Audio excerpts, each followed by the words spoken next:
Sino po ang kumakain sa inyo ng saluyot? Eto, magluluto po tayo, chicken molokhia. Saluyot na may manok, eto siya. Ginisa po natin ang manok sa sibuyas bawang. And sinunod natin ng paminta at asin po lamang. And naglagay po tayo ng tomato blend.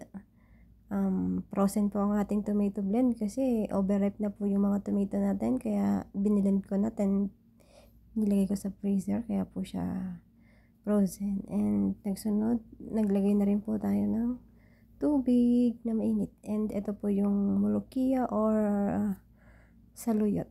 Yan. Number 1 din po yan dito sa Saudi Arabia, ang pagkain nila ng molokhia, pagkain molokhia. And ito na siya. Ito na siya ng maluto. Nag-add din po pala tayo ng konting tomato paste.